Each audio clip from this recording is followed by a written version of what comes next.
Hello.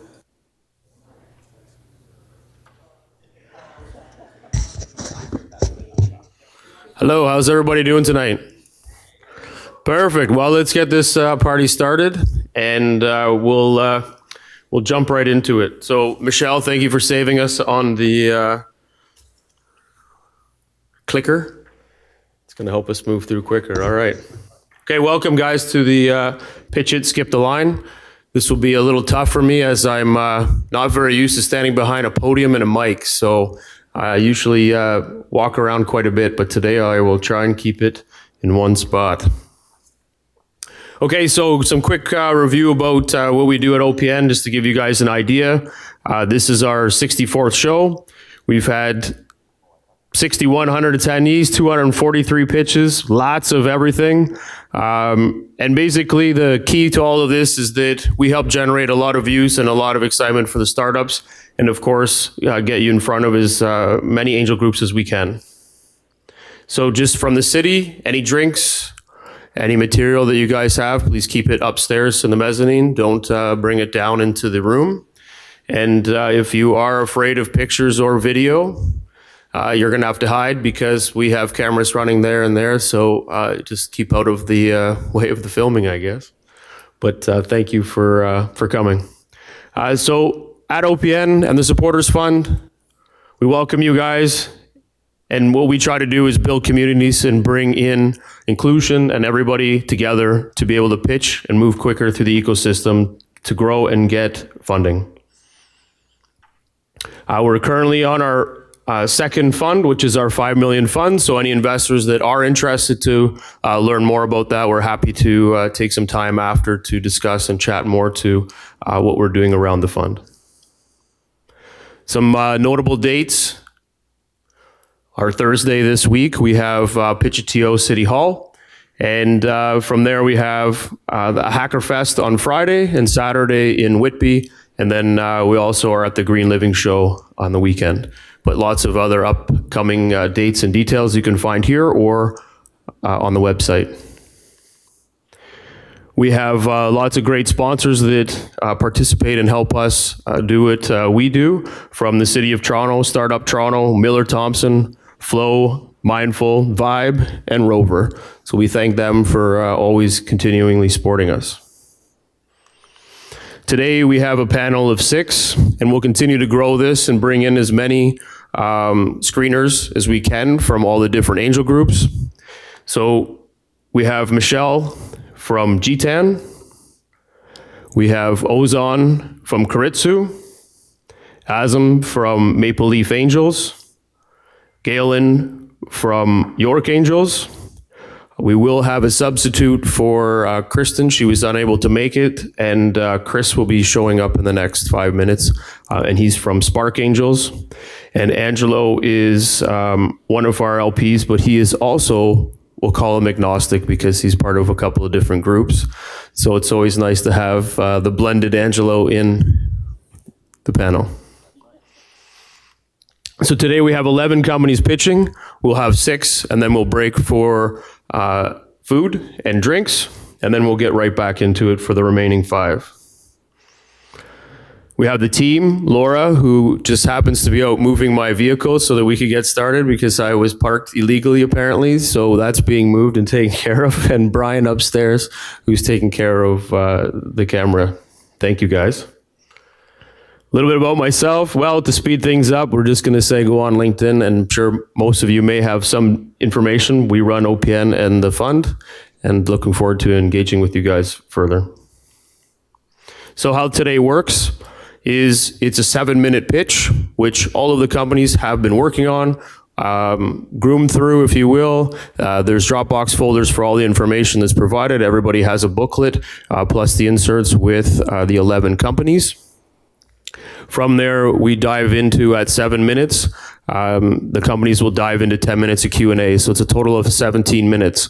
So the advisors or investors will have their questions, which is the front panel here. And we will rapid fire questions. So the question and answer section, as the startups will jump into, it's quick response because they want to make sure they're getting as much information out to you guys through your questions. And at the 17-minute mark, we will transition into the next pitch. Everybody, when Laura's back, she will hand out a sheet to the rest of the investors in the front. And what we ask of you guys is that throughout the evening, at the end, there is a takeaway sheet. That sheet you fill out with your top 5 companies that you find are the most investable. Reason being, those 2 companies will be pitching. We will break that down to the best 2, and they will be pitching on Thursday. All of the companies are in the showcase on Thursday as well, but we want to make sure that we're able to use your selections as being the companies that would pitch live in front of the next audience. From there, anybody that is interested to invest in the company or do a deep dive into the company, the following dates will be held on the 17th and 24th. And that's when we'll be doing a deep dive with the individual companies. So when we get that information back, anybody who's interested in that company will be notified, iCal will be set up, and then we'll go into a further deep dive with the startup. So the agenda. The first company that is going to be pitching is going to be Lock It Go.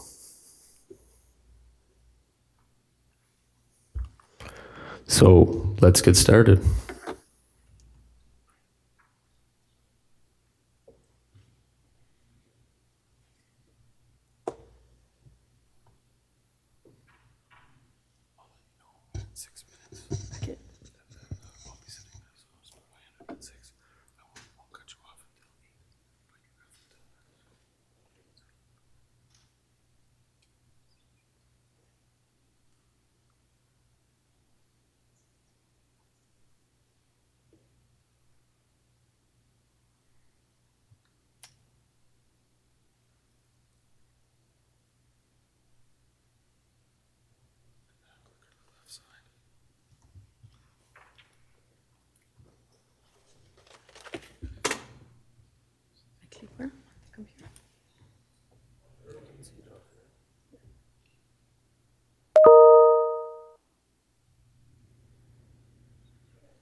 There you go.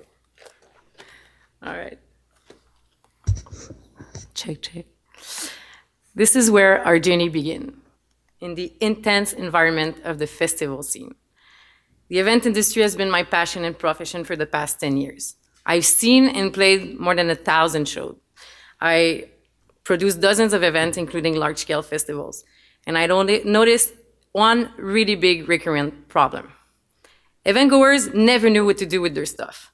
They soldiered on with their bags, waiting in line for a coat check, and wasting their time and missing their favorite artists. I even saw people hide their bags in bushes, and that made me realize there was an amazing business opportunity there. So for the past 4 years, we've built this incredible company that I'm really proud to share with you today. My name is Gabrielle Larue. I'm the CEO and founder of Lock It Go, the on-demand smart storage solution for events. Bootstrapped from the ground up, we have built a company that has generated $650,000 in revenues, served 20,000 individual customers, and delivered more than 150 events. We're partnering with top-tier event promoters like Live Nation, Evenco, and many more. The Lock It Go experience is seamless from the moment of purchase. Step 1, you book online. Step 2, you receive a text message with your code, and you now have unlimited access to your locker for the duration of the event. You can also open your locker with RFID or NFC, and all our lockers offer the chargers inside the lockers. 2 weeks ago was a really big milestone for us as we unlocked our first permanent installation at the Bell Center, home of the Montreal Canadiens. With a 65% occupancy rate with zero promotion, we're now ready to move into a new vertical. And how do we make money? Well, we offer 3 different business models: rental, purchase, or rev share, and we make between $10 to $500 per door, plus a $60 per door per year SaaS. Each unit of 5 doors has a 5-year life expectancy and will generate between $15,000 to $50,000. That's not even counting additional revenue streams like brand activation and merchandise pre-ordering. The event and sport industry is worth $270 billion, and it's growing by 4% each year steadily. That's 300,000 events happening globally each year. What I'm saying right now is that this is a $4 billion opportunity in locker sales alone.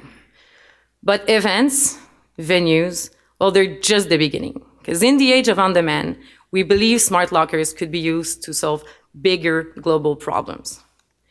The e-commerce market is worth $3.2 trillion, is expected to double by 2023.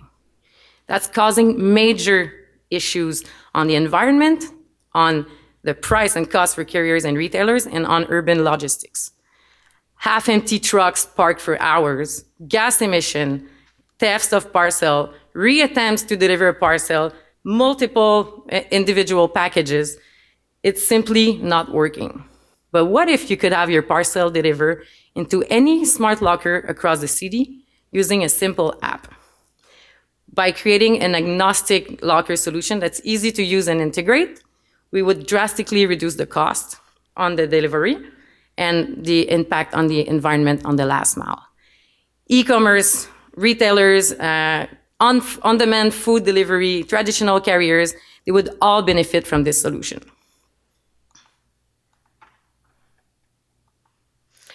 And that's how we're going to do it. So next steps in Q1, we're going to close this bridge and grow our development team. Then we're going to start working on the smart locker, smart city solution. And then in Q3, we're going to release our first prototype to deploy our first pilot project in Q4 with the City of Montreal. Right now, Amazon is owning its whole supply chain and deploying lockers across cities, across the world. And they save costs, and they can deliver way more parcel. Well, that's exactly what we want to offer to all the other carriers and all the other retailers. Right now, our competitors have eyes on individual condo towers and buildings. That's not what we see. What we see is a bike share model for the on-demand micro storage, a bit like the Canada PO boxes, Canada Post PO boxes, but available for anybody. We have the support of multiple carriers, real estate partners, the City of Montreal to develop this project. And we're also in negotiation with a really strategic manufacturer to support the growth of this. To deliver on a vision like this, well, you need a dedicated team and experts. That's why our CTO, Fred, has been building IoT products for the past 20 years. And our CSO, Ben, has been selling in the entertainment industry for the past 10 years. LuckyGo, that's 20 dedicated people helping building the solution of on-demand micro storage of the future. We also have great investors like Maple Leaf Angels, we have Ange Québec, Groupe CH from the Montreal Canadiens, and Real Ventures. Last year to this year, we have doubled our revenues, adding only one permanent installation. So we aim to get to $1 million in revenues in the next 12 months, adding 6 other venues. We're raising a bridge to develop our smart city solution. We have the support of our actual investors. We're looking for a new lead. We're doing a convertible note of $1.2 million at a valuation of $4.4 million with a discount rate of 15% and interest rate of 4%.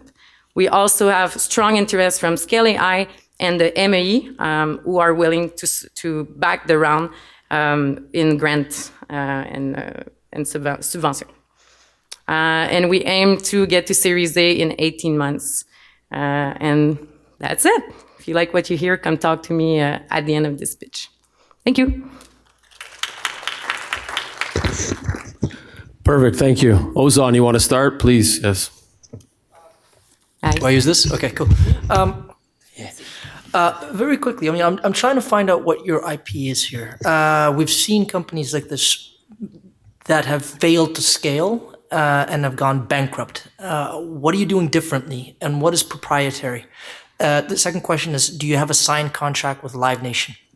I do. We have lockers at the Budweiser North America or just Montreal? for the Budweiser stage for now. Okay. And for the IP, that's what we're going to build with the new solution. There's some ideas we have for zero packaging options, stuff like that. Right now, we're building this strategy at the moment with my CTO.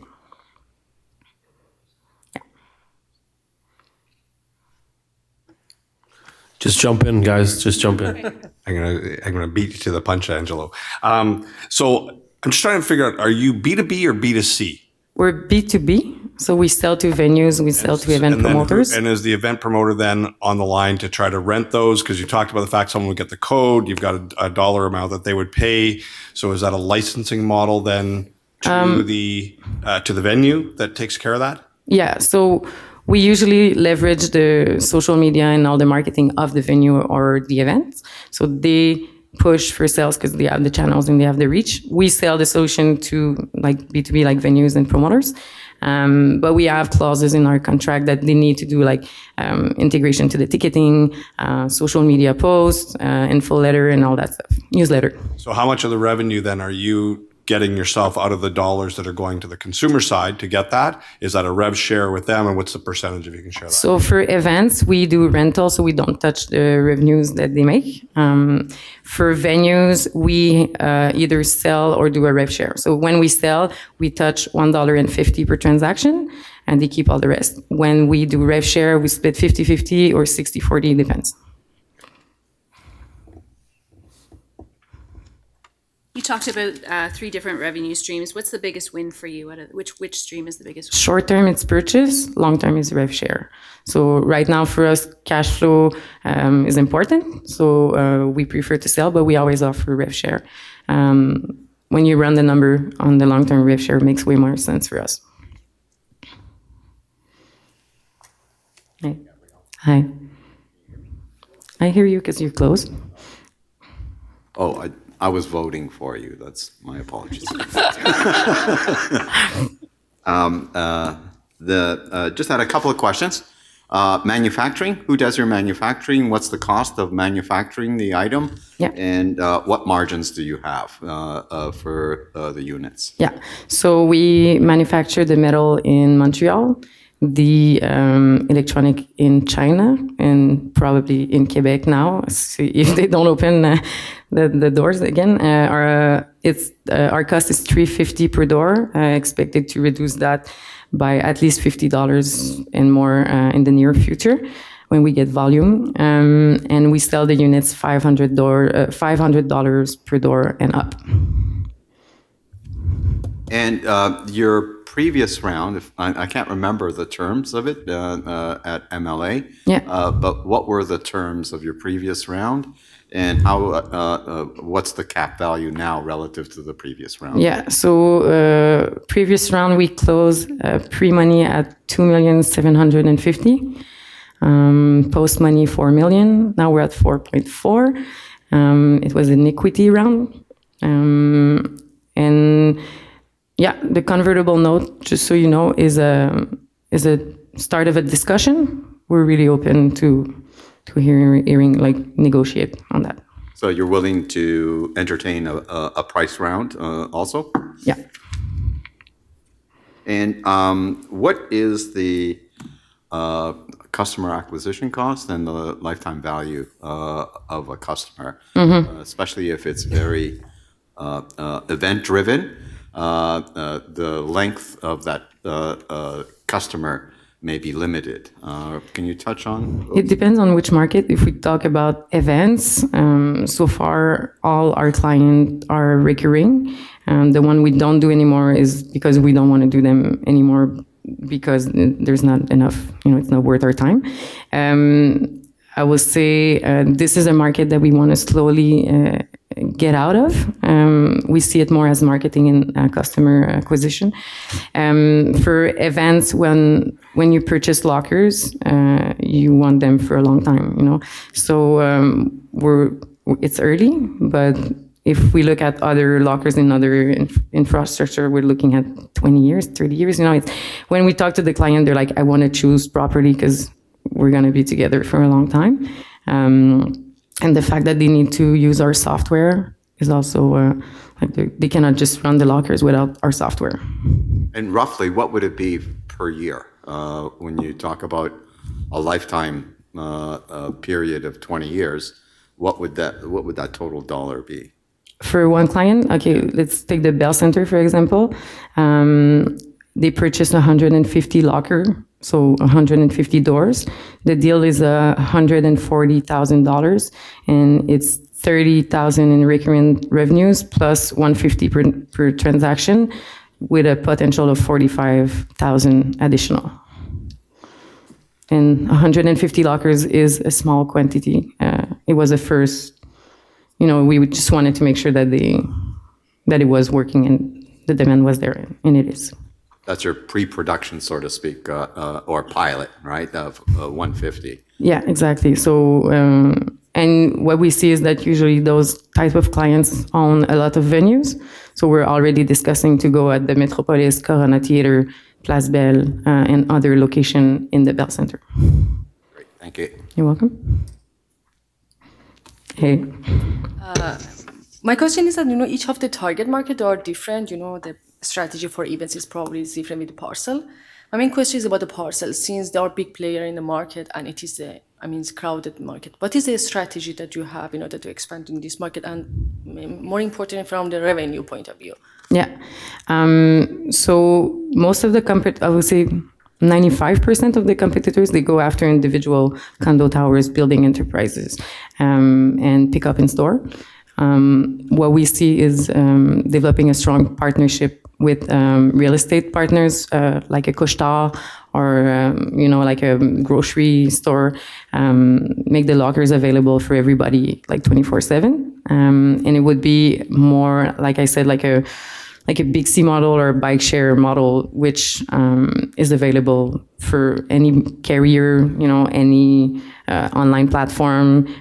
So once we nail down the real estate partner and we install the boxes, now it becomes a game of partnerships. Who wants to use the lockers? And then we'll make money out of every door opening paid by carriers.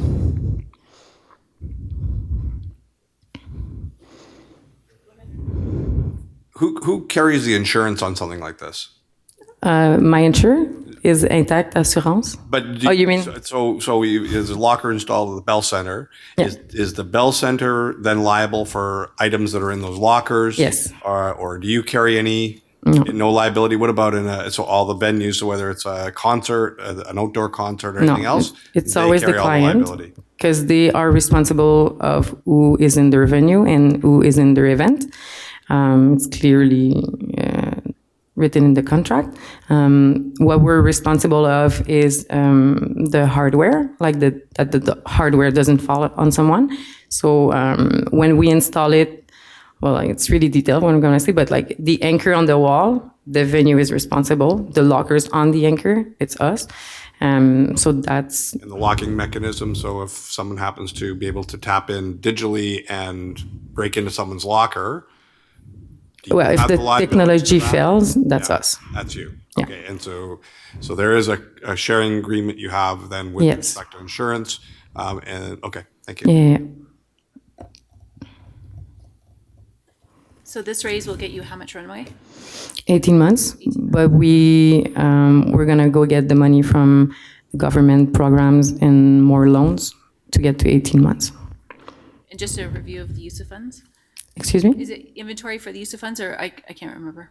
Use of funds, most of it is for R&D. Hardware will be with the most of the loans and the programs.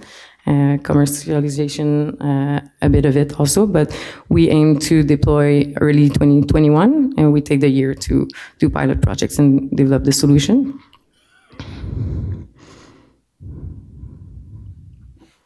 Are you only in Montreal right now? Excuse me? Are you only in Montreal right now? Which cities? We're in Montreal, in Ontario for festivals, and we do events in California also. Okay.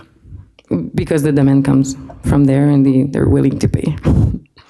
But we don't do business development there. But I'm talking about events, but for venues, it's North America. You ship a set of lockers to California? Yeah, it's really expensive. That's why we're getting out of it. But some clients are willing to pay. When we did one in San Francisco, the activation was the lockers, and they paid because We made $50,000 for 300 doors for 3 days.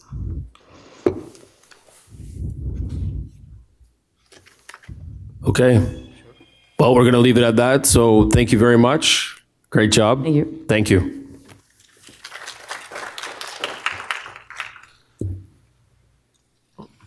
Pontilia, you're up.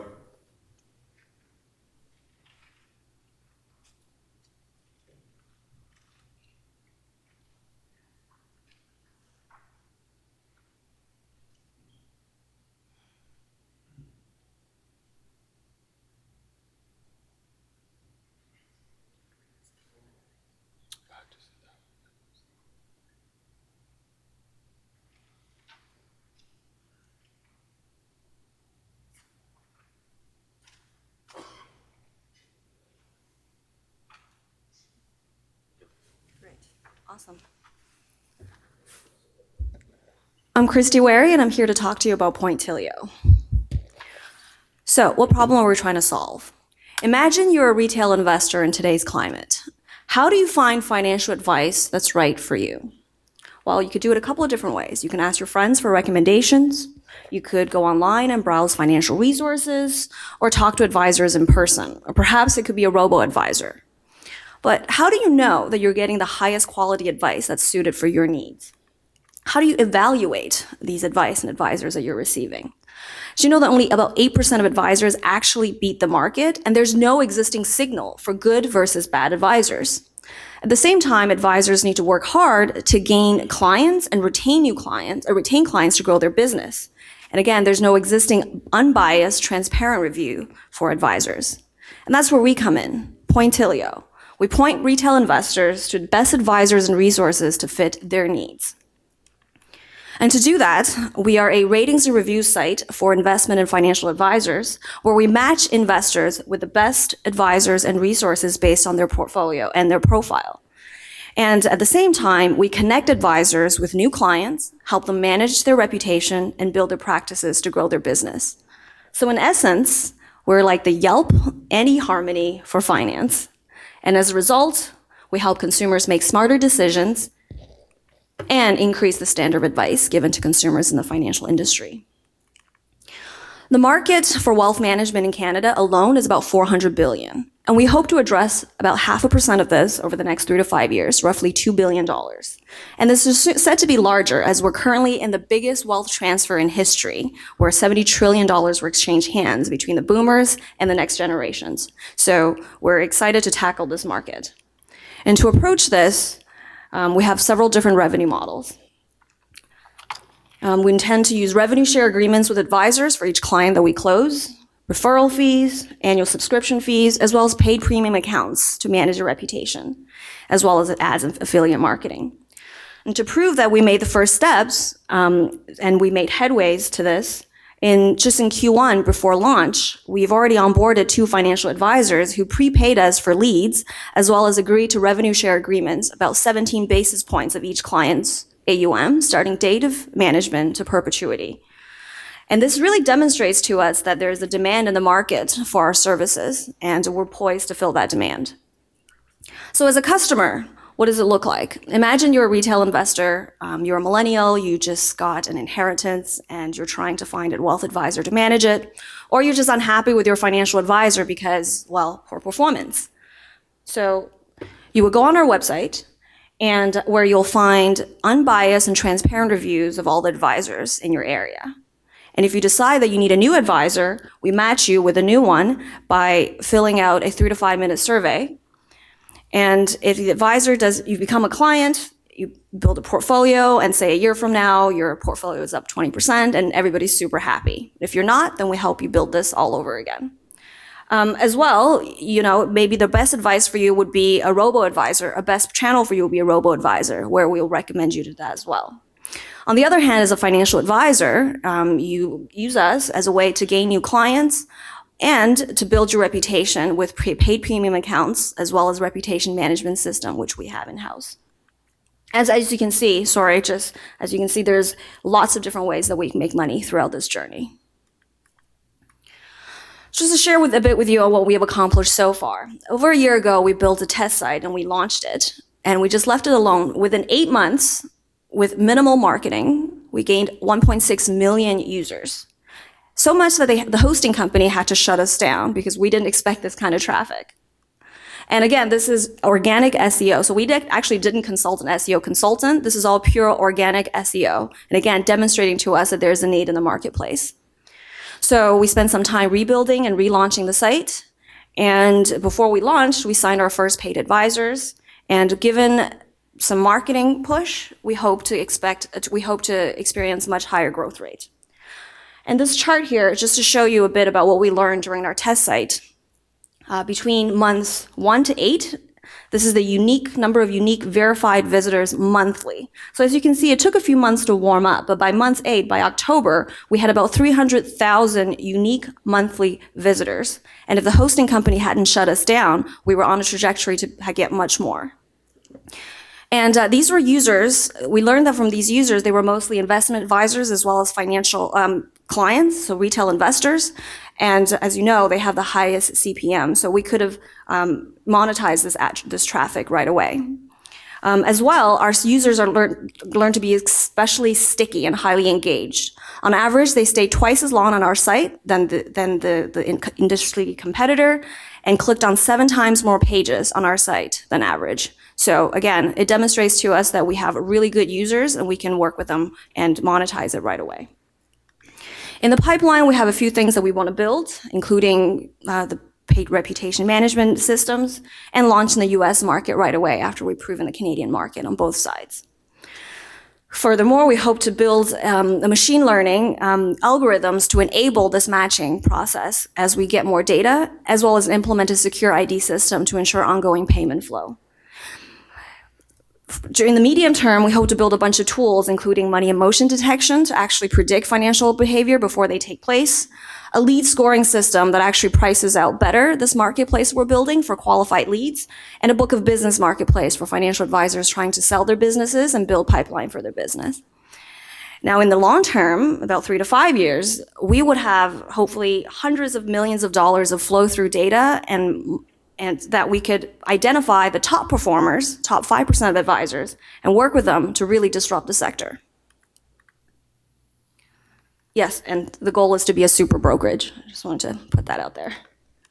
So the key players in this market right now, which illuminates some potential exit paths, is Smart Asset, which is currently evaluated about just under $500 million.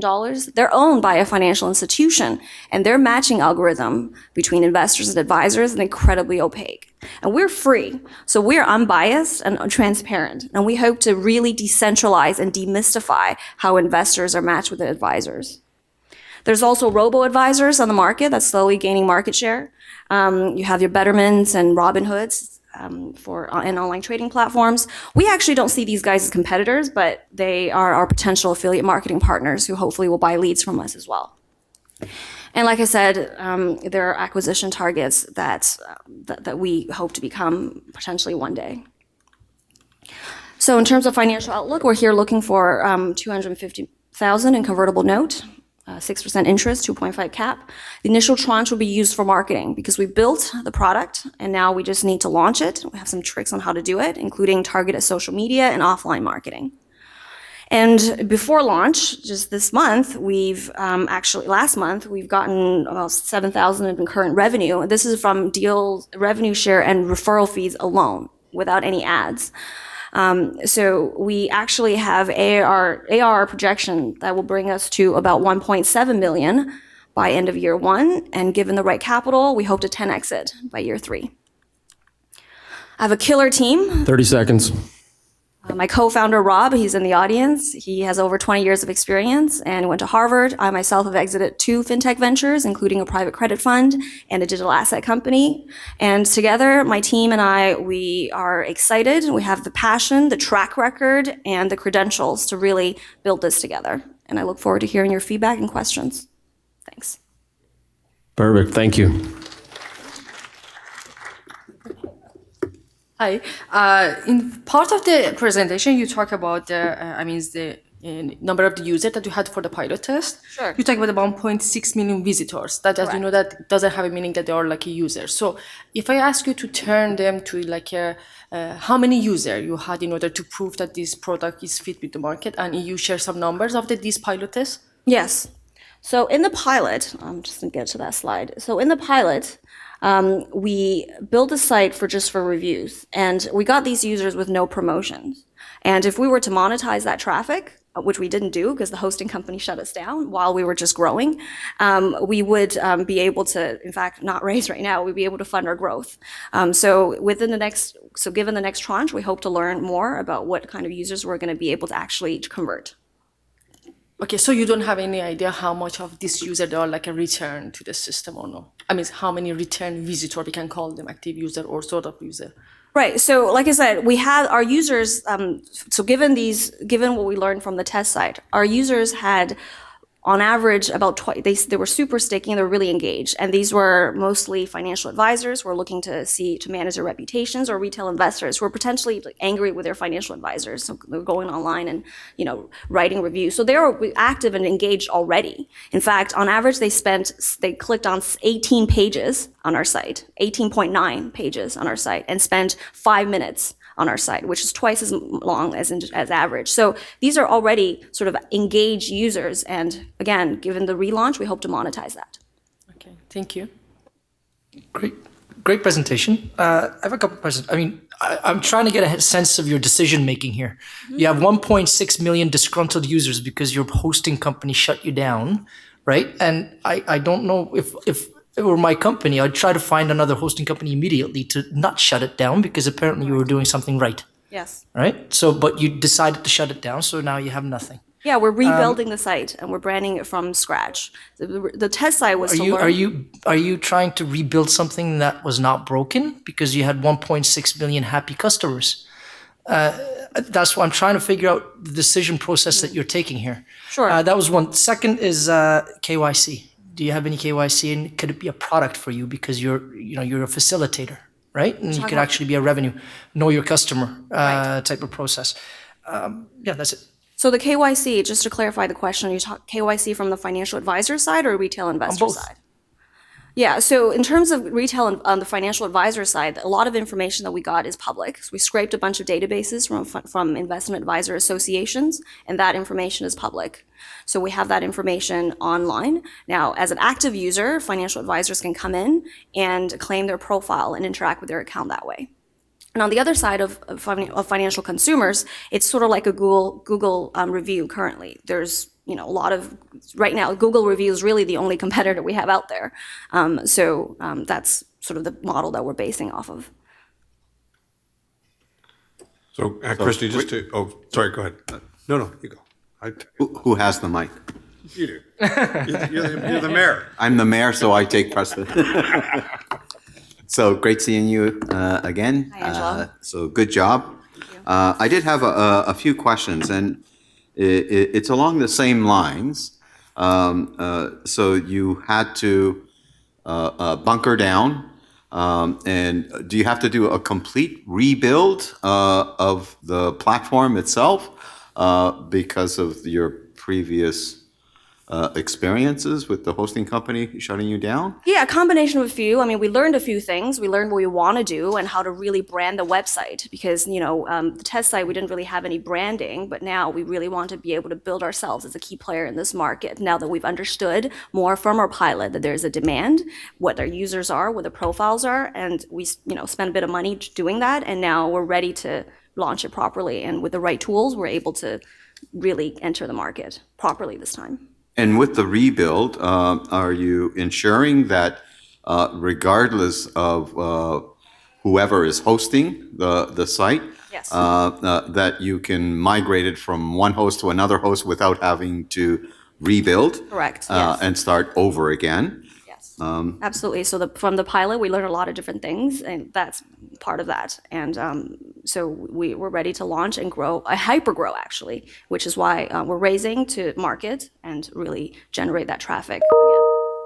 And on the, I guess, the user / customer side of aspect of your business. You had a significant traction in terms of the number of people within a fairly short period of time.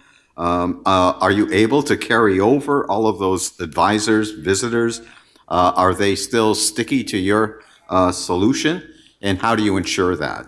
Yeah, it's a couple of different things. So originally for our test site, we didn't do much marketing. It was all organic SEO.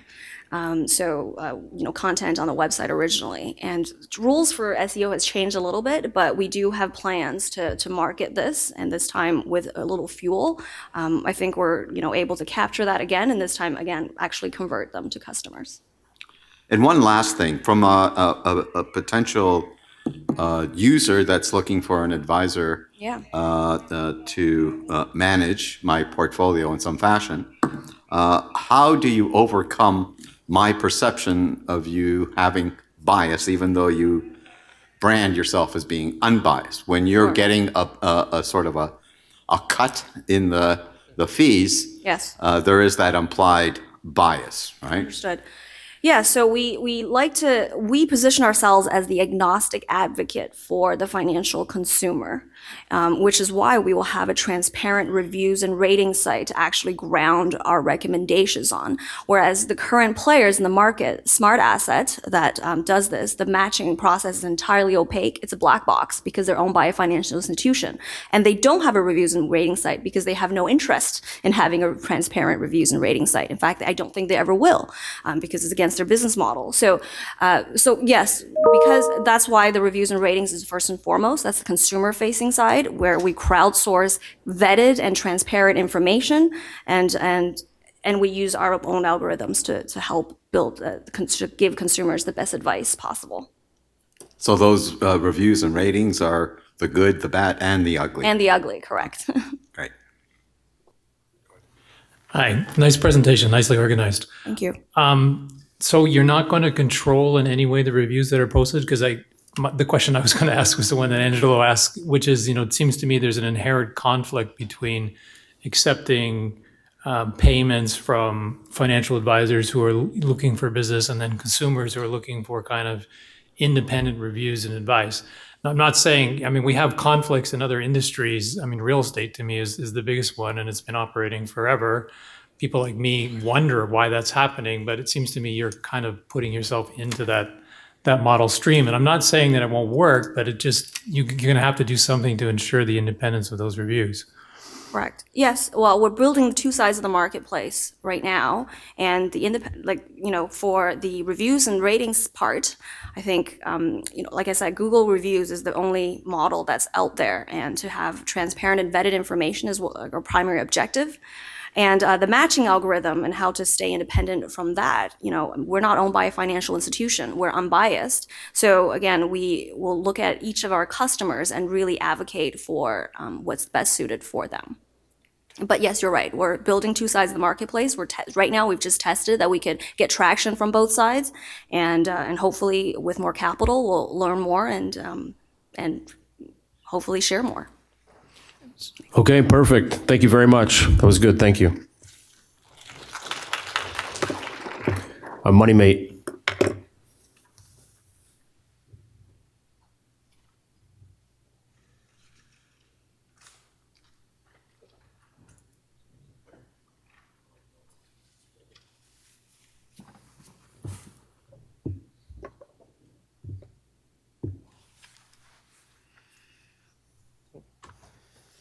Hello, everyone. My name is Samir, and I'm the founder and CEO of MoneyMate, a financial technology platform built to serve the underserved.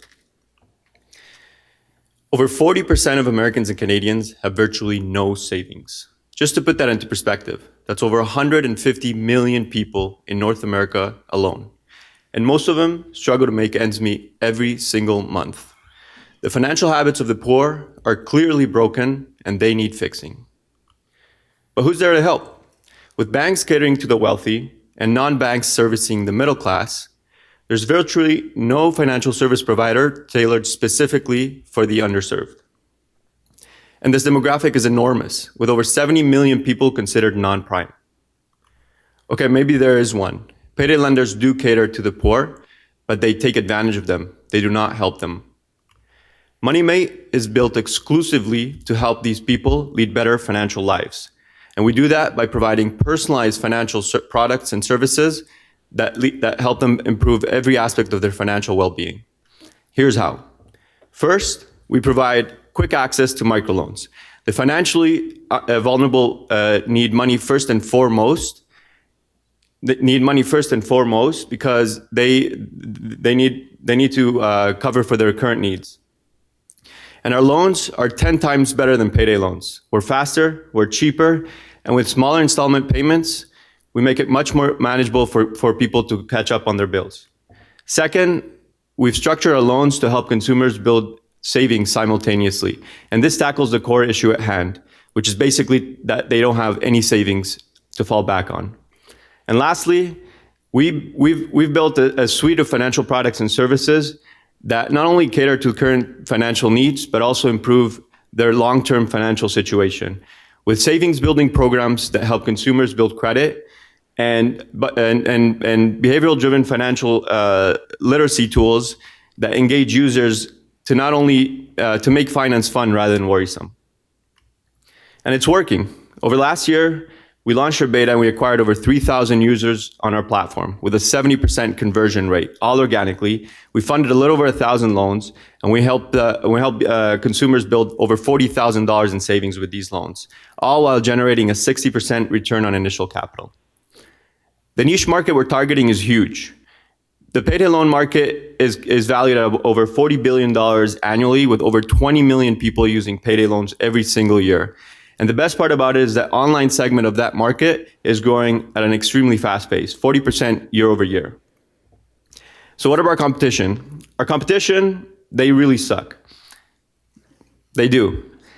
They're old, they're stuck in their old ways. They're providing short-term solutions to customers' long-term problems, and solely focus on providing a transaction rather than building the required relationships to help consumers with their needs. So that gives us an opportunity to enter the market and build loyalty with these customers. Our business model is simple. We charge a fixed upfront fee of 15% on every loan we fund, which equates to about 100% on annualized rate terms. But eventually, once we finish building the full suite of products and services, we plan to charge a modest monthly subscription fee of about $5. And if we capture 2.5% of the niche market of payday loans, not to mention the whole subprime segment of the market, that equates to about 30 million annual recurring revenue. With a full stack technology already built on the lending side, able to handle all the lending operations from start to end, we're more than halfway there. Currently, we're basically focused on building the mobile applications, and from there, raising the capital required to scale. We're raising a small round of $600,000 to accelerate our efforts. Most of that is going towards building the team and further building the product. And we project that with that money, we can grow our base to over 50,000 users, which can translate to over 10,000 funded loans this year, and can generate a little less than $1 million in revenue. The team that's been making it happen, myself, I've been an entrepreneur all my life. And in addition, I've worked firsthand with consumers facing these issues during my tenure at CIBC. And so I know exactly how to tailor products to fit their needs.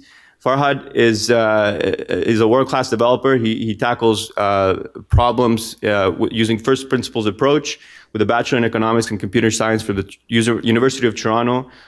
He has both sides of the fintech coin. And we do have two key recruits that we're actively looking for that are key to our business: data risk and product and marketing as well. In summary, 150 million people can't make ends meet. And the problem is because of their financial habits and the lack of resources and tools there to help them. So we're doing exactly that to help consumers lead better financial lives. And we're looking to raise a small round to get us there. Happy to answer any questions. Thank you. Perfect. Thank you.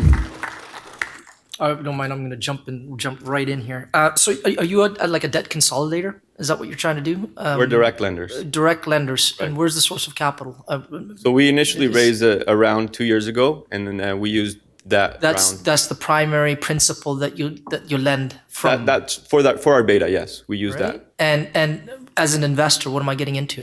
Can I get into that fund so that I can get the 100% whatever a year, or am I getting into your buying an equity stake? Depends. In your company? If you want to be a debt provider, then yes. But if you want to be an equity holder, then it would be owning the actual company, part of the company at least. Okay. So I have a few questions. Sure. Good job, by the way. Thank you. So I'd like to expand a little bit further because I've seen something similar, but with a different spin on it, and it's from the employer loan perspective. Yep. So how do you see them as a competitor, and what differentiation do you have against them? So I think they're providing a novel product for sure, helping gap the wage gap that consumers are the biggest problem with consumers using payday loans.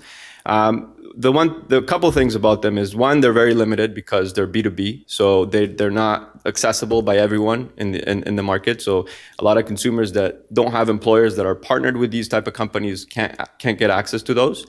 And second, again, they're actually solving a short-term problem. The short-term problem being that people don't have to make ends meet. The bigger problem is the financial habits of consumers that are kind of leading towards that core issue. So we're tackling both issues. We're trying to service the whole market, and at the same time, we're wanting to build a full suite of products that actually get these consumers out of that cycle and improve every aspect of their financial lives. So, and it touches on a really important point, and that's the data risk management on your side, because you have a limited pool, right, of money that you're using to deploy on all of these opportunities. Having been in the marketplace now for a while, what has been the results? How many have you lost? What's the default rate? Yeah. I'd be happy to disclose that in personal conversations, but it's been industry standard. That's what I can say right now. Okay, so we'll chat later about that. Sure. And you're projecting around a 10x growth in 2020 from 19. What's been your Q1 2020 results? So we closed our beta in the beginning of Q4 2019. And during that period, we've actually started building the full stack technology, the back end, the front end, including the credit models that will automate most of the process. We haven't launched our full version of the product yet, so we're planning on doing that by second quarter of this year. And in light of that, will your projections still be relevant? We can still get there, absolutely. The one thing we found during our beta is that it's such a big pain point that consumers flock to us, and it was all organic with a 70% conversion rate. So we actually had to close our beta because we couldn't keep up with the demand. So, thank you. Yeah. Sorry, a couple questions. What are you doing in terms of underwriting requirements for people? How are you assessing their creditworthiness and things like this? So we tap into alternative data sources. The biggest source is basically transactional banking transactions. So we basically aggregate or we connect with the aggregators, and that's our primary source of underwriting.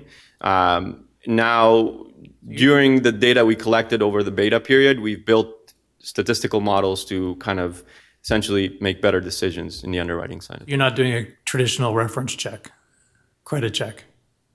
We tested with that as well during our beta. We found that it wasn't really a predictor, but because we're already targeting, basically consumers that do have poor credit. So it's not necessarily the best predictor for results in our end, but we do plan on tapping into that in the future because it can tell us a lot more as well. Yeah, I agree with you. I think it's time to look at other sources than that. And I'll be interested to talk to you about that later. Just one other, how are you dealing with regulatory compliance? Because payday loans are pretty heavily regulated province to province, state to state. And what is your market? Canada, the United States? Yeah, right now we're actually only licensed in Ontario. Ontario itself is 50% of the Canadian market, so there's a lot for us to do here before we plan on expanding in any other province. Yep.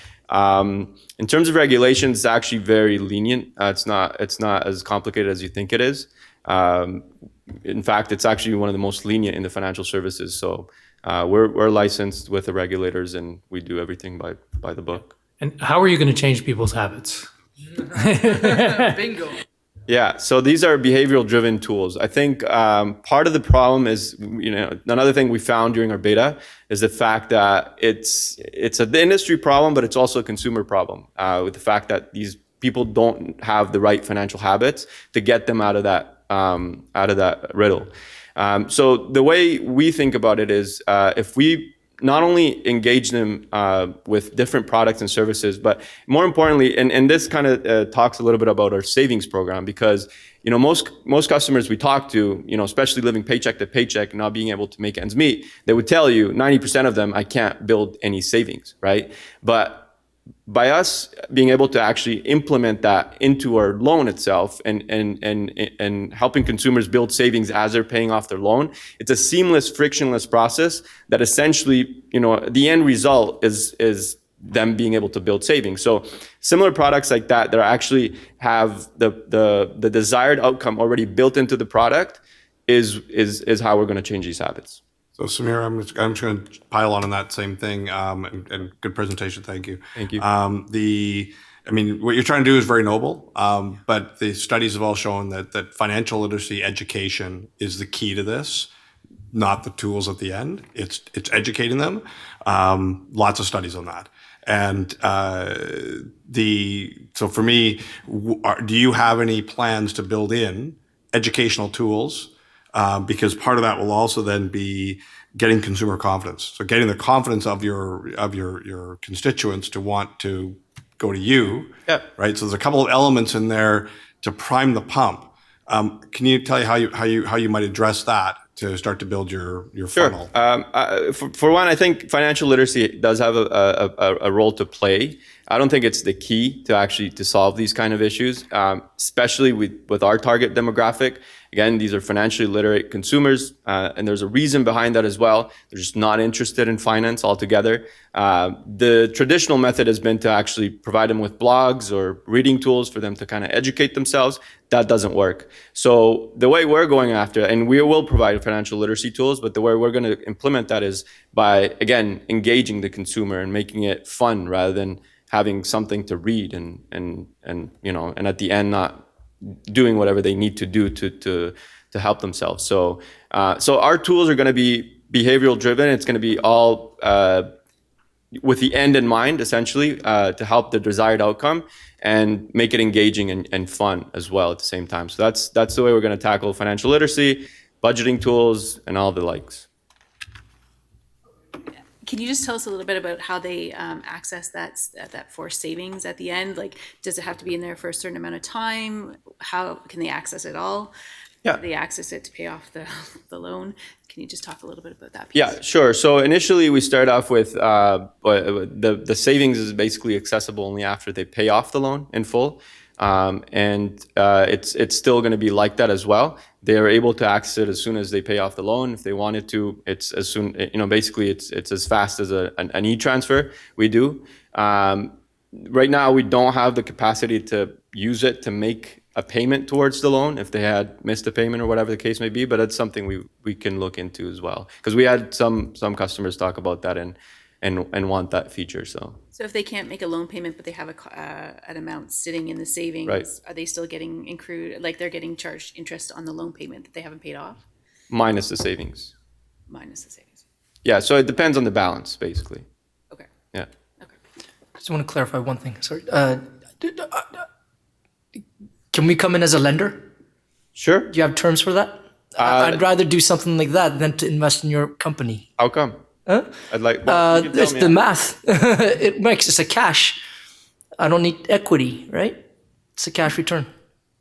Okay. If I'm looking for that. Sure. Yeah. No, definitely. Yeah. We'll have it structured both ways. So, I think there's a lot of value in the company, especially with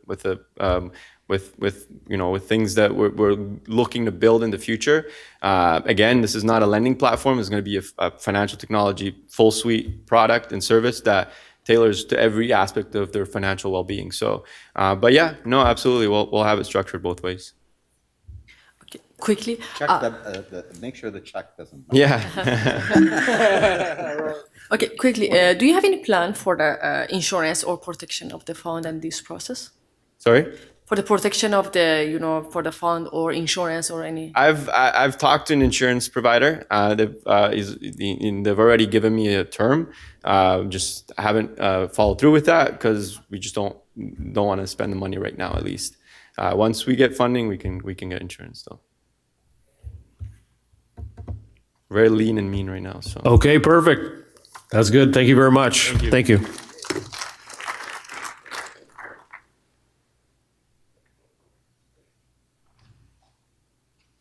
Actual.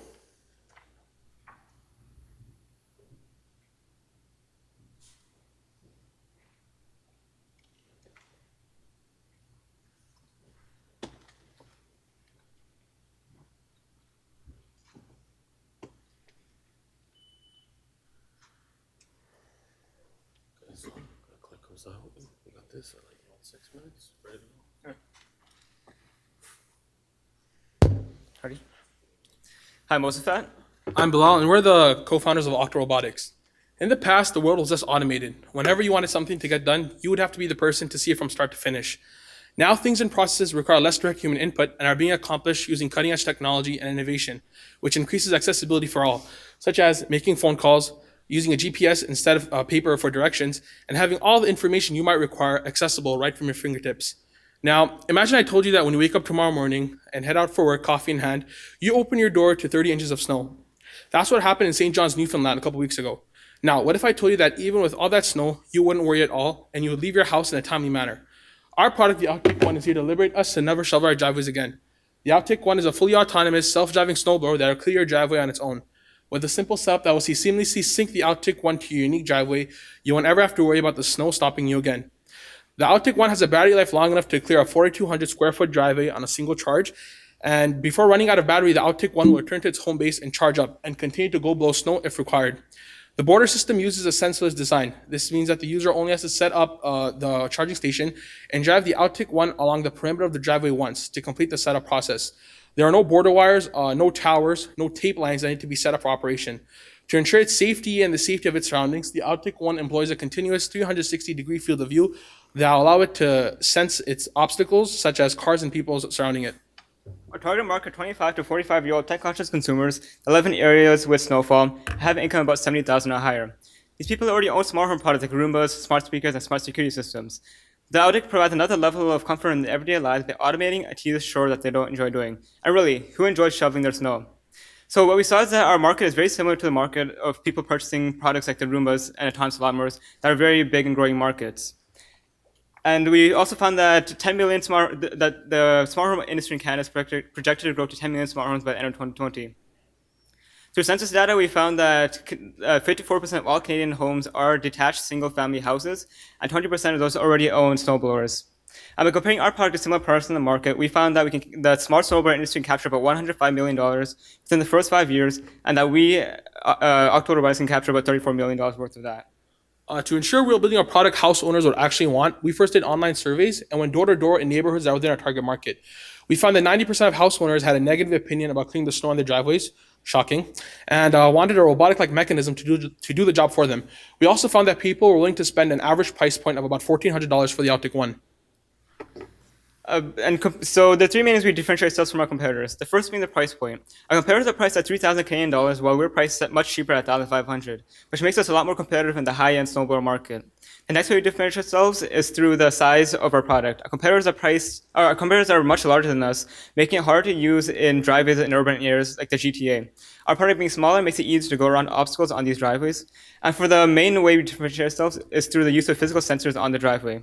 Our competitors use physical sensors that need to be installed and maintained by the user, which makes it so that the user has to worry about another thing during the entire year. Our product does not use any sensors other than the ones on board the Autic and the base station, making it so the user drives around the perimeter once every season and they don't have to worry about it ever again. So for our timeline, in January, we plan to open up our beta pre-orders, which we were able to do. In February, we wanted to have most of our autonomous complete. By the end of this month, we want to have our mechanical design completely finished. And by the end of this year, we want to be able to start shipping out our beta units to our customers. So through our beta unit sales, we sold out of all 15 units within 5 weeks, selling at $600 per unit. And since selling out, we opened up a reservation system, making it so anyone that orders now for $50 will get 40% off of our retail price point during our next round of pre-orders. It currently costs us $350 to manufacture each unit if we do runs of 100 units, and most of the parts are manufactured in China, and assembly is done here in Canada.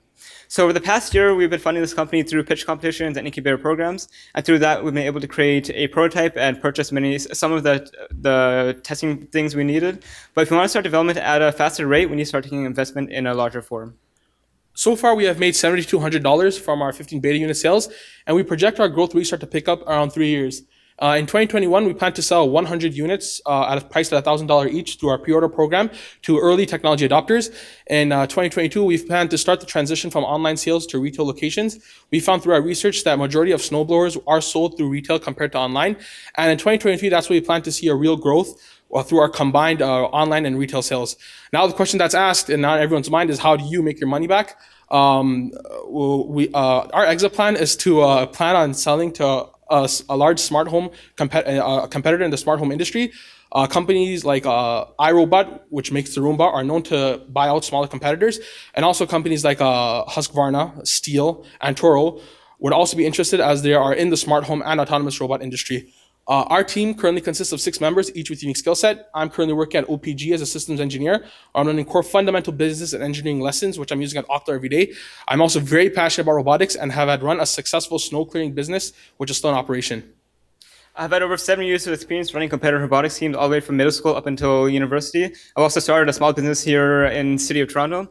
I've also had experience working in research development at a sports technology startup previously. We have a business advisor, Jeffery Potvin, who has previously worked as business development manager at different angel organizations, and is currently the program officer at the Brilliant Catalyst.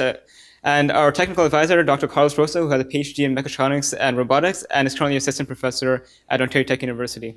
Along with us, we have fellow mechatronics engineering students, which are helping us reach our developmental goals. And we also have faculty in the electrical and mechatronics engineering departments that are helping us reach the more developmental goals of the Autic One.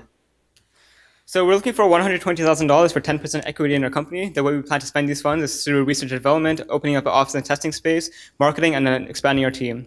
So we're an early stage company, and we can see that the smart snowball industry is going to grow rapidly, just like the smart lawnmower and the smart robot vacuum industries have done as well. Our competitors have yet to be able to sell and ship their products to the consumer, and we want to be the first ones to be able to do that. We want to complete the development of our product as soon as possible and get into the market so we can capture those early technology adopters before our competitors are able to do that. So we know that with your help and support, we can grow our company and make the future of home automation a reality. And thank you. Here's a demo for a robot. Perfect. Thank you.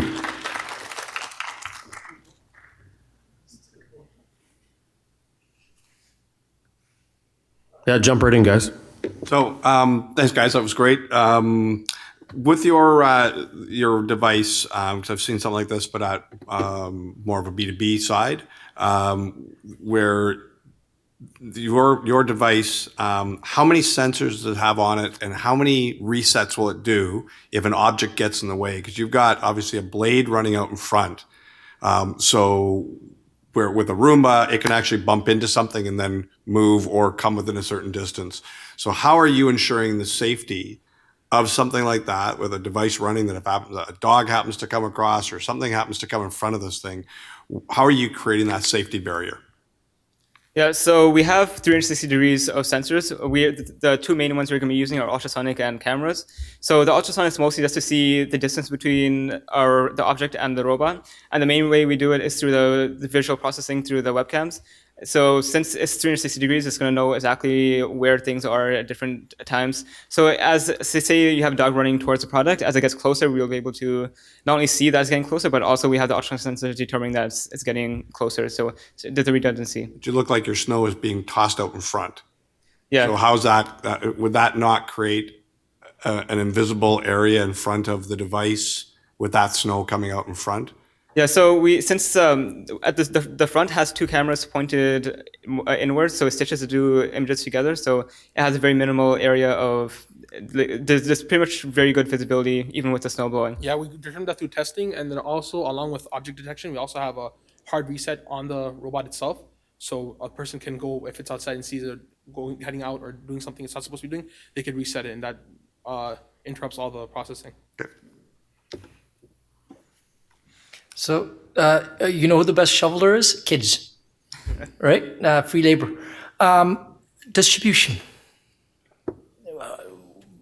Do you have any traction on distribution? Have you spoken to anybody? Do you have any LOIs, agreements, MOUs, contracts, etc., and the volume? Yeah, so we don't have any for retail stores yet. So we plan on starting online sales through places like Amazon or other online markets, or through our own website. But we plan to start getting into these distribution places like Canadian Tire, Home Depot, starting after our second round of pre-order sales, just so we can actually make sure our product is ready to be shipped out to mass markets. So good seeing you guys again. So just if I interpret it correctly, realistically, you're going through a couple of iterations of the technology, refining it, making it, quote, bulletproof before you really launch into the market, and you're doing pre-orders at this particular stage.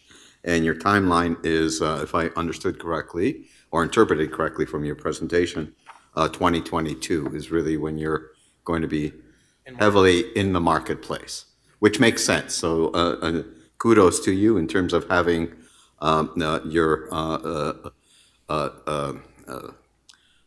understanding of what needs to be done before you get out there and all the homework that's required. One thing, so I like the product. I've seen the product and it didn't run me over or anything like that, so good job. The only thing is the target market that you've identified is the 25 to 45. Unfortunately, I'm outside your target range, right? I'm younger than 25, so. Those are the people that are actually shoveling. Wouldn't your target market actually be greater than 45? Yeah, so we have a pretty large target market we can capture, but the thing is we focus more on the people that are already purchasing these smart home products. So someone that's maybe 65 is less likely to purchase a Roomba than someone that's 45. Even though And they might benefit from it more, like the elderly or the people who are not physically able to go out and shovel their driveways, being locked in their homes and being basically reliant on other people and dependent on other people to come clear their driveways before they can leave. So like what myself had said, that we want to target the people who are already have the idea in their head to purchase smart home products, and through that we get validation and maybe go to the people who could benefit even more from it. I agree, but from a marketing point of view, you probably could market this other demographic that you can really provide a value proposition on several fronts, right? Look, I'm just looking at your numbers. So this year you want 15 sales, and then in 3 years you want 600. The first thing that pops in my mind is, are you thinking far too small here? Especially if you're talking to angel investors. How can I change that to 6,000, 60,000, 600,000? What's that? What's the magic here? Why is it only 600? Is it because you need to build a team? What's going on here? yeah, so 600 because of the growth that we need to do. So right now, if we try going really ambitious, then say while developing over the summer, there's something that we determine that's going to take a bit longer than usual, then it'll take longer to get into this market. So as we grow the product, we're able to start taking smaller amounts and make sure that what we have is actually ready for these larger markets. The other reason I'm saying is like 1, 2, 3 years, you're only at 600.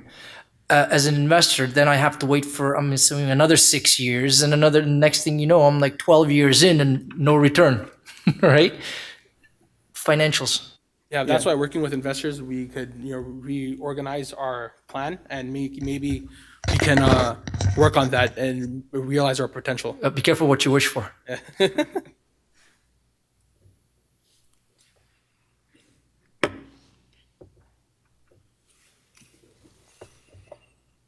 Okay, perfect. We'll go there. Thank you very much, guys.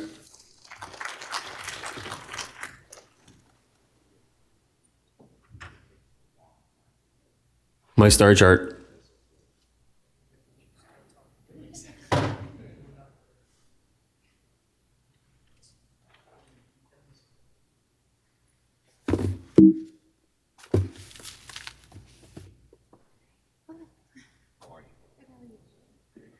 To distract you, but some games to play with. I wish. Don't get too by the sparkle, but. Yeah. Okay, this is the new one. Lots of fun stuff to hand out.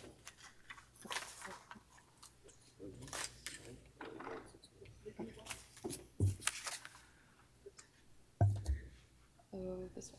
Yep. Okay, hi, my name's Jamie. I'm the CEO and creator of My Starry Chart, which is an interactive chart chart for kids.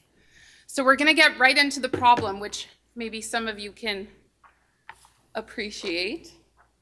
Oh, hold on, let's click. Nope. You gotta point it at the laptop. Point it up? At the laptop. Ah.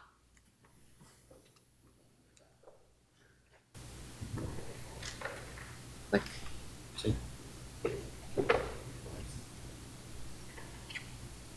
Okay. Well, I could just tell you about the problem. Maybe some of you are familiar with the problem because maybe you're parents. There's a real problem right now going on. It's called the plight of parents. They're too exhausted, they're too energy starved, and they're really confused about how to parent kids and how to raise resilient kids. And on top of that, add on the complexity of the problem with kids today. There's no focus. With technology and media, they're all over the place, they're overscheduled. It's really hard for parents and families to stay focused on their daily tasks. So I'm just gonna, for the sake of time. But our solution, we've created parenting tools rooted in education and playfulness that have been developed by parents and child development experts to make kids feel like champions every single day and get their tasks done in a fun, empowering way. This specific solution, this is the first hero product that I've launched from My Starry Chart. It's an effective solution. Over 200 families now have this solution. Let's go back. Sorry. That's okay. These are some of our glowing Google reviews right now on Google. So our solution is effective. There's over 200 very happy families calling us a game changer for them in their household. It's flexible and structured. Many different families play in all sorts of ways. It's eco-friendly because actually if you look in the box, they're reusable stickers. There's no other chart chart right now that uses reusable stickers. So we're called the eco-friendly solution. And it's multi-educational. It teaches kids goal setting, math, reading, writing, in addition to establishing healthy habits, brushing your teeth, but also very on trend and most importantly, things like building character, being kind, sharing with others. The market size that we play in is the educational toy space. It's over $22 billion globally, and our goal is to acquire 0.018%. I was at Toy Fair 2 weeks ago, and my background is, by the way, head of influencer and social media marketing at Spin Master, the 4th largest toy company globally. So I reunited with old friends 2 weeks ago at the largest toy trade show in North America, New York Toy Fair, and it confirmed my belief that there is not even a gap, not even a gaping, it's a gaping hole really, in the parenting resource rooted in education and play space. So it was a really exciting time for me at Toy Fair, meeting a lot of key players and talking about the opportunity. To get a bit more granular, this is a back-end tool called Amazon Scout. It looks at the analytics back-end of Amazon, and it assesses niches according to demand, profitability, and saturated. We scored an 8 on 10, the chore chart category, based on having high profitability, high demand, and an unsaturated niche. To get a bit more granular, when looking at the online potential of my e-commerce website, when you look at the organic traffic sessions, for 1 year, that's over 70,000 unique users at a very conservative conversion rate, which we're already hitting at 2.6% and an estimated cart value of $52. We can achieve an opportunity of almost $100,000 in revenue in our first year. The market conditions, there's one key player, Melissa and Doug. Great brand in the educational toy space, but they treat their chore chart almost like a cash cow. There's no innovation. It's kind of like an afterthought as they focus on innovation with their wooden toys and baby toys. There's some smaller unknown players and free downloadables and printables, but really you're downloading or printing on an 8.5 by 11 or 11 by 17 max. It's not an immersive experience, and that's what we provided. That makes kids excited and families and parents happy because it works and it keeps them engaged longer. And that's indicative of our sales traction. We've only been in market since December, and we've already sold over $4,400 over the last 3 months, 4,400 unique site visits, and glowing Google reviews, 13 and counting. Our revenue projections are centered around Ontario right now through our e-commerce channel, but we're also opening up retail. As I said, I was at New York Toy Fair a couple weeks ago. So this is the split of online breakout. I just opened Amazon.ca a couple weeks ago as well. We're gonna open up Amazon.com in a couple weeks. And MyStartyCart.com has already seen the sales traction that I've noted before. So we're on track to get to $269,000, and that spike in sales is where the retailers come in for back to school. These samples are already with Indigo, Mastermind, Toys R Us, at the buyer's office. We're waiting the next 30 to 45 days for those pre-bookings because they have to order soon to get their back to school orders. We're already going to be listed on well.ca. I just signed the vendor agreement last week.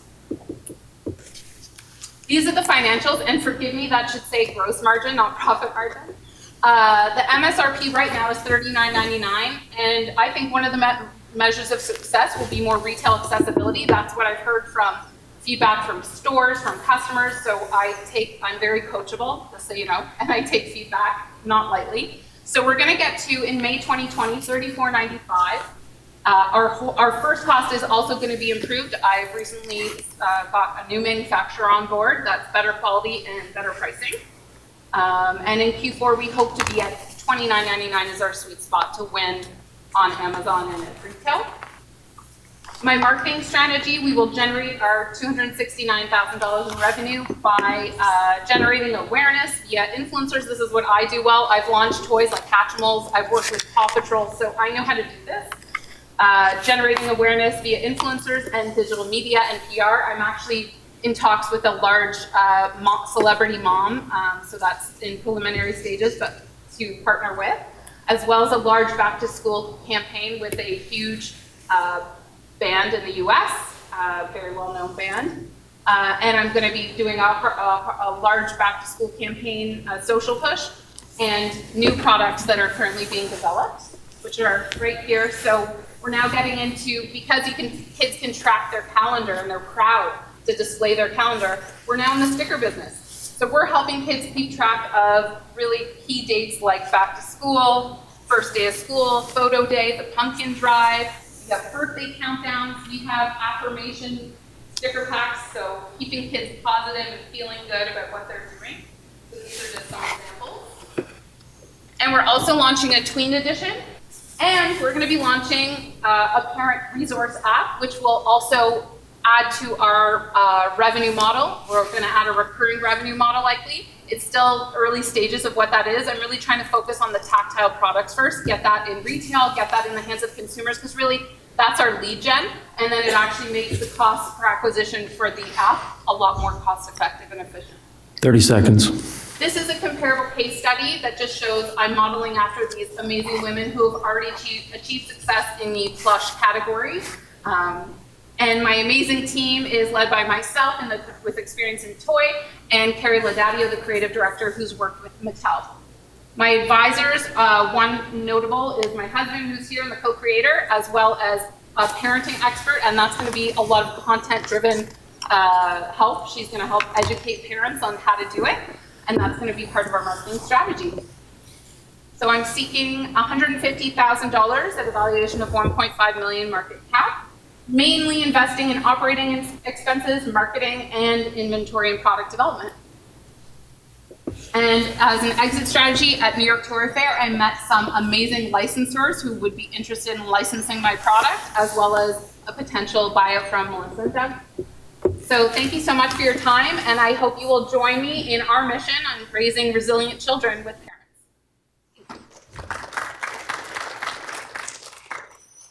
Thank you. Go ahead.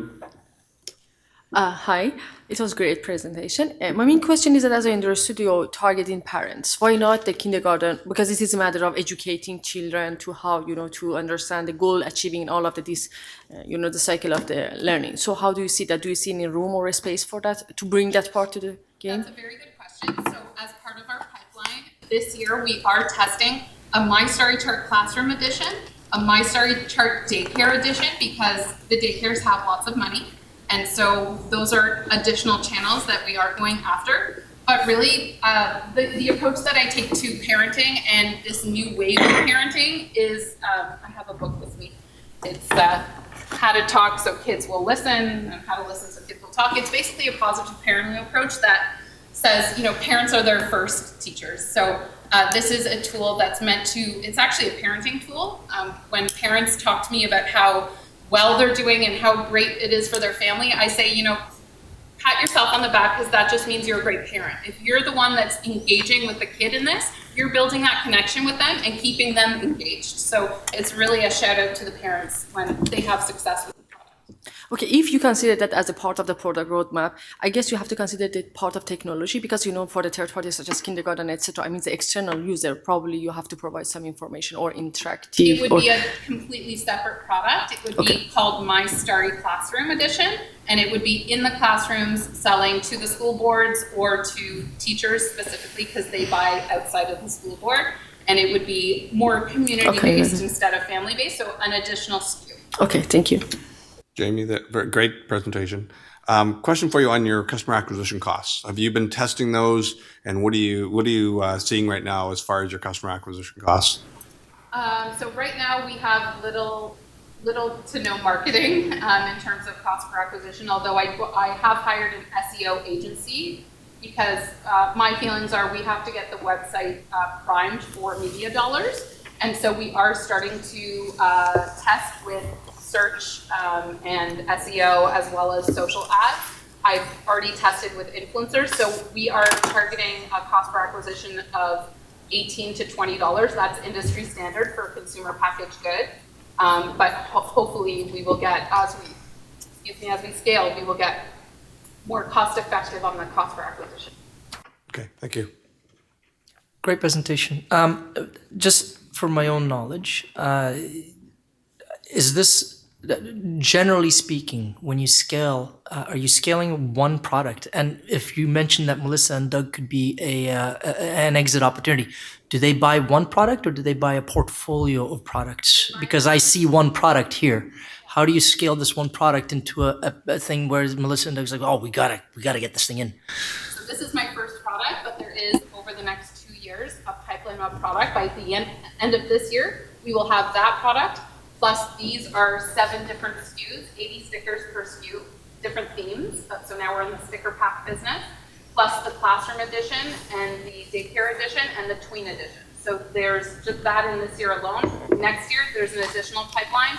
Again, parenting tools rooted in playfulness and education. So So they are buying a pipeline, not just one product. Can you talk about minimum orders and what it looks like for inventory? Yeah, great question. My new manufacturer, the minimums are higher, but costing is much better. My first manufacturer was 500 units at this one is 2,000 minimum for the StartupHERE. So that's where I'm really hoping to get pre-books from retailers that will help fund next minimum order. Just to follow on that, how quick can they turn them? Like how quick can they get inventory to you? It'll be 8 weeks. 8 weeks. Okay, thanks. And that's why we got all right after Chinese New Year. We made sure to push with the design. So we've taken the retailers' feedback already. Plus, I get lots of feedback from retailers and apply it so that they see that I'm invested in them, they're invested in me. So we've come a long way from where the box was to where the box is to make it stand out on shelf. So mom has like 6 seconds and just speaks to mom like, oh, okay, I know what this is, I want it. So Jamie, have you, just continuing on the manufacturing front, where is it being manufactured? Yeah, good question. Shanghai, it was in Ningbo, then moved to Shanghai. And if you have a follow-up question, I'm also looking at Thailand and Vietnam in lieu of the COVID-19, yeah. Because a lot of the companies that I'm involved with, they're on hold right now because of quarantine, and it's although it's starting to ease up right now, the ramp up to get back to where they were before is taking a lot longer. So my recommendation would be find multiple sources and hedge one over the other. And it's always a prudent thing to do in the manufacturing environment. Literally the day after Toy Fair, I have 2 leads on Vietnam and Thailand. So the other thing is I'm actually it goes on to the opportunity of scaling, and I think that instead of asking for 150, that you should ask for more, and allocate the additional money to additional resources that focuses on building that content recurring revenue stream. Because the sooner you get there, the quicker you are in being able to demonstrate the ability to scale. Because right now, it becomes a challenge from an investor point of view. What's my return on investment? Absolutely. And when will I see that? Absolutely. The recurring revenue is very important. We're an investor into Kiwi Crate out of San Francisco. And the reason that we're investors in it is because of the recurring revenue and because of the viral, right? They're in Target, etc. Competitors, there are different business models. There are different competitors where you don't expect it. It's not necessarily a box thing, right? So I know we're out of time, but I think it's a good point, and that's why we're developing a parent resource app that will hopefully fuel the recurring revenue stream. And luckily, we have a growing database of emails, and so with our new product launches, like we are the only parenting tool rooted in playfulness and education. So with our new products, we're going to be hopefully seeing a customer lifetime value go up and up. So we can chat and talk about possibly looking at non-dilutive methods of actually building that aspect of it up. And you're not giving much up, but more importantly, you're getting to that stage much, much quicker. And that's one of the biggest recommendation I would have. And we can follow up with the toy opportunities, having had some experience in that space too. Jamie, it's Perfect. Sorry, guys, we'll have to cut it off there, and we'll jump back into it on break. Thank you.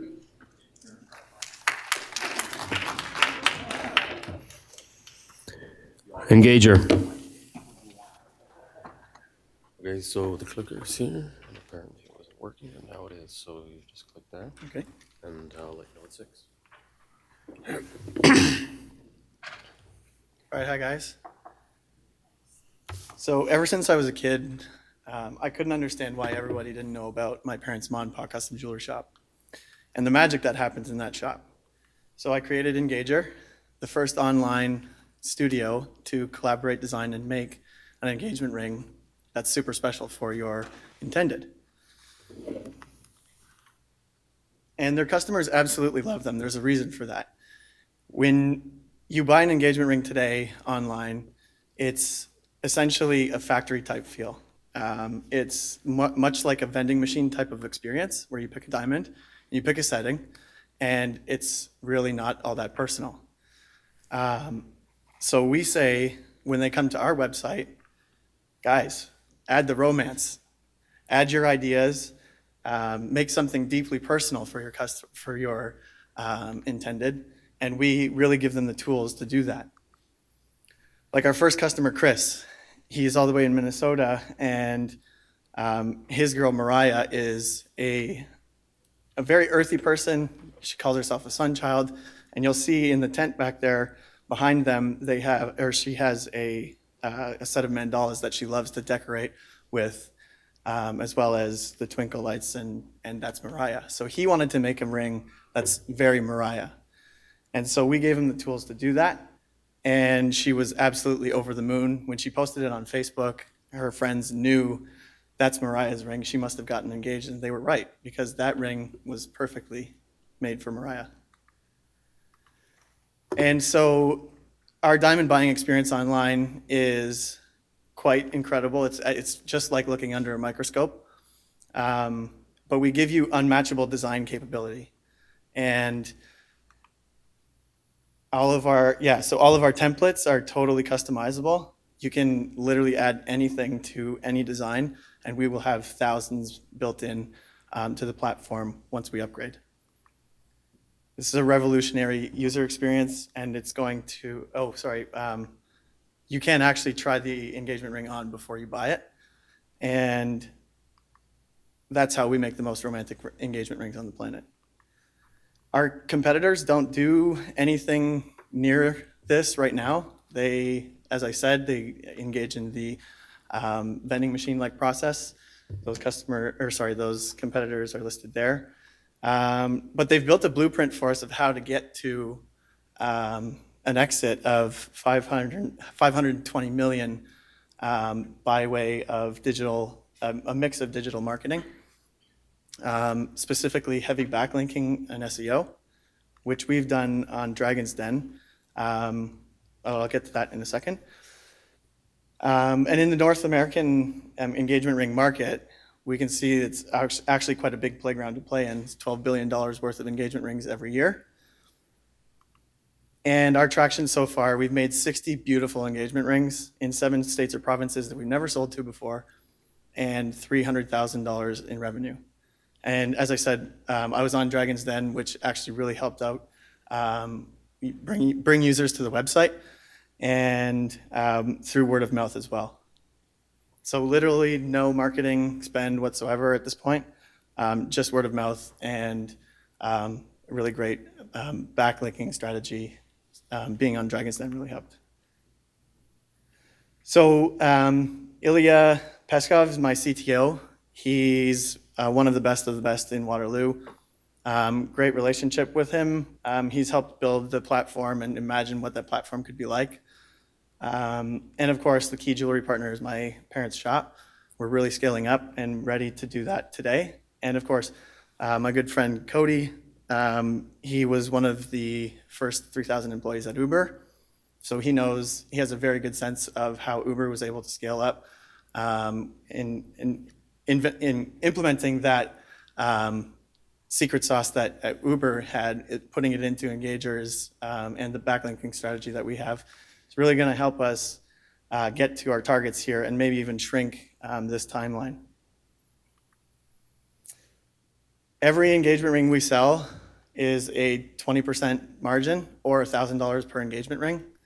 And that's the engagement ring only. So there are follow-on purchases that can be made, obviously the wedding bands, Valentine's Day gifts and whatnot.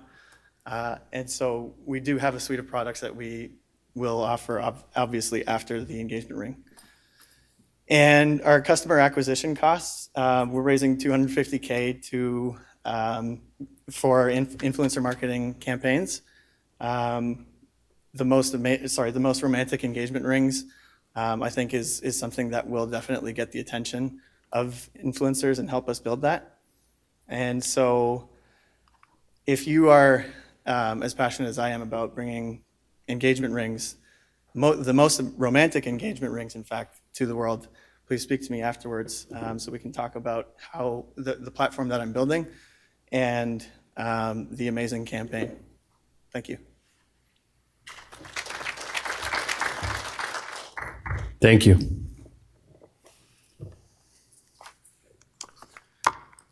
Nick, that was great. You got to calm yourself down a little bit. You're a little nervous there. That was really good. You and I talked the other day. One of the things I'm looking at is sort of your defensibility around this. So how do you create your moat? What's going to make you so much different that somebody else can't come along and make a very similar app, do a lot of the same things, and have a lot of money behind them? So tell me how you're going to create that moat around your business. Yeah, I think we have amazing designers. We have a list of 200 designers that are really, really talented. So building our library of 3D templates is going to, and obviously keeping those within, obviously non-competes with those designers will be a big part of the moat, but obviously our campaign as well. The most romantic engagement rings. So when those are made, the designs are made, do you get to keep the IP, or do you get to keep anything around that doesn't allow somebody else then to knock that off? In other words, so is there something built into that design that says you then own the rights to that design and can then put it onto your shelf of other ideas for other people? Is that something you're allowed to do? Well, our customers effectively own the design, and we will allow for similar designs, but in terms of no, I don't think so. I don't think we can defense it that way. No. What happens if a ring goes wrong? Yeah. So we absorb that cost. Yeah. But we honestly have not had that issue. Our customers are so blown away by the product when it arrives that they're just not interested in returning it. So where's the source of your diamonds? We have a lot of suppliers, some in Toronto, some overseas, but there's a big group of suppliers. My wife is hardcore into diamonds. She would only buy one type, and that's a Canadian diamond. So no blood diamonds for her. And we do sell lab-grown diamonds as well. And you'll find that actually is huge in the marketplace. Of course. And you might want to position yourself from a differentiation point of view. How do you stand out with others? You might also want to consider looking at getting licenses from specific celebrities, stars. And again, that could be another differentiation. So just recently, the Margot and Harry ring, we gifted that type because Berks has it as an exclusive to a family member. And I see that as a Berks opportunity of building its sales and defending itself against other jewelers from replicating that. So the one thing from a financial point of view, I'm having a difficult time seeing how you're going to scale from $8,000 to $1 million in 1 year, in less than 1 year, from 2020 to 2021. Yeah. So with the backlinking strategy, getting onto things like potentially Ellen DeGeneres show or Good Morning America, big shows that have a obviously a much wider audience. Dragon's Den alone is what we've done so far, and that audience is like 500,000. So to get 60 engagement rings, obviously if we go to bigger audiences like Good Morning America, 5.2 million, we can then extrapolate that would likely equate, and with a much better platform, because our platform as it stands right now is quite intensive for me on the back end. So we're automating a lot of the processes that I do with the upgrade. That would ultimately allow us a bigger multiple than what it is right now, if that makes sense.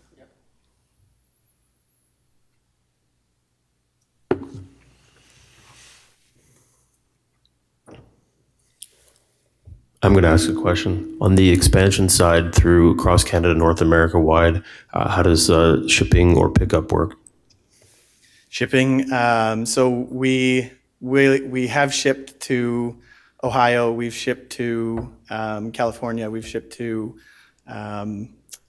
Pennsylvania, and yeah, so we've actually taken the rings across the border and delivered them that way. Nick, is there any IP at all around your app that you've built, that ability to put the ring onto someone's hand, design it, put it onto the hand? Is there any IP around that you guys have gone after, or is that just a generic type of plugin? That's an API that very good friend of mine in Toronto, in fact. They've shared their API with me, and I'm one of their early adopters. We have a really great relationship, but as far as IP goes, I don't own any of that, no. Yeah.